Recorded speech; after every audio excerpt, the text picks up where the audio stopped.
ආයිබන් මිත්‍රයා ජීවත් වෙන සෑම මිනිස්සෙකුගේම ජීවිතයේ බලාපොරොත්තුව තමයි මේ ලෞකික ජීවිතයේ සුඛිත මුග්ධිත භාවයක් ඇති කර ගැනීම පාරලෞකික අපේක්ෂාවන්ට අමතරව.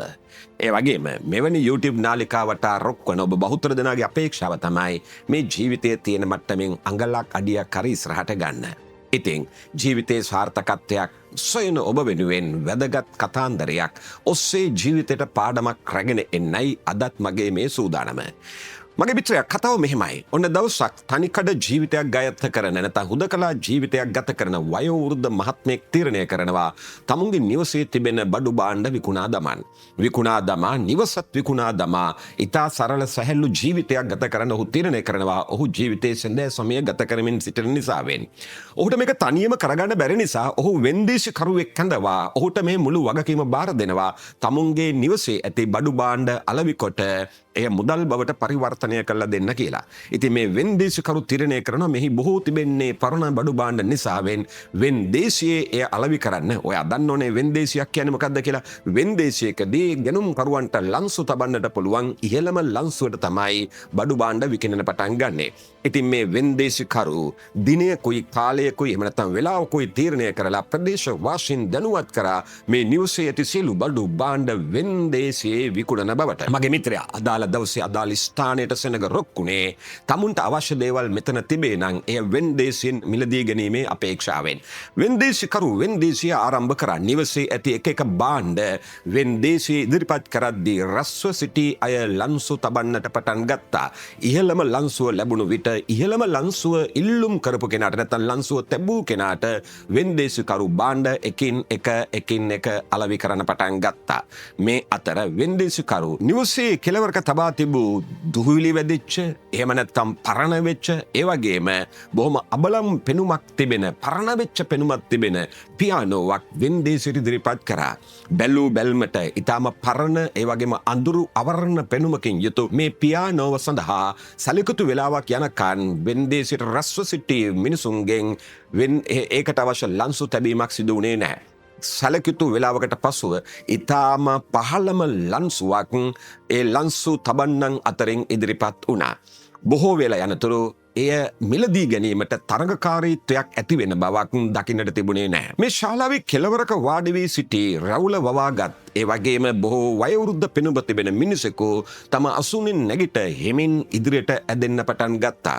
ඔහු නිහඬවම ඉදිරියටම ගොස් පැත්තක තිබූ පුටුවක් ඇදගෙන අර පියානෝව අසල වාඩි වී එහි මතු පිට තිබුණු දුහවිලි තට්ටුව පිස දමා පියානෝව වාදනය කරන්න පටන් ගත්තා. මගේ මිත්‍රයා ෂණයකින් ඒ පියානෝවෙන් නැගුණු මිහිරි සංගීත රාවය මුළු ශාලාව පුරා රැවුදෙන්න එහෙම නැත්නම් ගලා යන්න පටන් ගත්තා. ශාලාවේ සිටින සියලු දෙනා මොහොතකට නිහඬ වී මේ නැගෙන අපූර්ව සංගීත රිද්මයට සවන් දෙන්න පටන් ගත්තා. ඔහු නැවත පියානෝව තිබුණු ලෙසම වසා තබා නැවත සෙනග අතරට එක්ුණා. මගේ මිත්‍රයා නැවතත් වෙන්දේසිකරු අර පියානෝව වෙන්දේසියට ඉදිරිපත් කරා.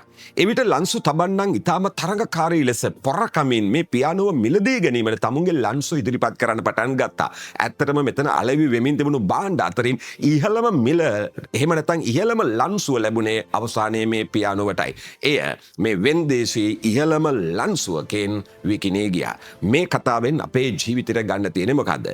ඔබ යම්කිසි ආයතනයක රැකියාවක් කරන කෙනෙක් නම් ඔබ ඔහි පැත්තකට වෙලා දින දෙකක් විතරක් කරගෙන පාඩුවේ ඉන්න පටන් ගත්තොත් කාටවත් ඔයාගේ වටිනකමක් පෙන්වෙන්නේ නැහැ. ඔබ නිකන් අබලන් වෙච්ච දුහවිලි වෙදිච්ච පරණ පුජ්‍යලෙක් වගේ කෙනෙකුට පෙනෙන්න පුළුවන්. ඒත් මගේ මිත්‍රයා විශ්වාස කරන්න ඔබ තුල බොහෝ දක්ෂතා හැකියාවන් තිබෙනවා. ඔබ ඒවා වාදනය කරන්නට පටන් ගත්තොත් ඒවා හරියට පාවිච්චි කරන්න පටන් ගත්තොත් එහෙම නැත්නම් ඒවා පාවිච්චි කරමින් වැඩ කරන්නට පටන් ගත්තොත් තමයි ඔයා කොච්චර වටින කෙනෙක්ද කියලා ඔබ අනිත් අයට පෙනෙන පටන් ගන්නේ. එවිට ආර්ථිකය, එවිට සමාජය, එවිට ආයතනය, එහෙම නැත්නම් ඔබ ගැන තීන්දුව తీරන ගන්න අය ඔබට නිසි වටිනාකම දෙන්නට පටන් ගනීවි. එතකොට ඔයාට හිතෙන්න පුළුවන් අයියෝ අපි කොච්චර වැඩ කරත් අපි වැඩ කරන ආයතනයේ අපිට එහෙම නිසි වටිනාකමක් ලැබෙන්නේ නැහැ නේ කියලා. ඒක තරම් ගැළපෙන තරකයක් නෙවෙයි. ඔයා වැඩ කරන ආයතනය තුළ ඔයාට නිසි වටිනාකම ලැබෙන්නේ නැත්නම් නිසි වටිනාකමක් ලැබෙන තැනකට යෑමේ හැකියාව ඔයාට තියෙනවනේ. ඒ නිසා ඔයා මුලින්ම කරන්න ඕන දේ තමයි මෙතන මට නිසි වටිනාකමක් ලැබෙන්නේ නැහැ කියලා හිතාගෙන කලකිර කලකිරිලා ඔබේ පියානෝව වාදනය නොකර ඉන්න කෙනෙවෙයි ඔයා එක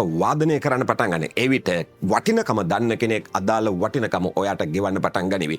ඉපදිච්ච හැම මිනිස්සෙක්ම කියන්නේ ශක්ති ආකාරයක්. ඒත් මේ ශක්තිය එළියට පේන්න පටන් ගන්නේ ඔයා ඒක පාවිච්චි කරන්න පටන් ගත්තොත් විතරයි. මිත්‍රයා, ඔබ හිතනට වඩා ගොඩක් ඔයා දක්ෂයි. ඔබේ දක්ෂතා එළියට එන්නට, අනිත් අයට පේන්නට සලස්වන්න. එවිට ලෝකයා ඊට අදාළ මිල ගෙවන්න පටන් ගනිවි.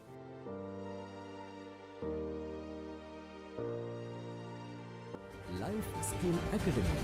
ජාතියේ මෘදු කුසලතා පක්ෂය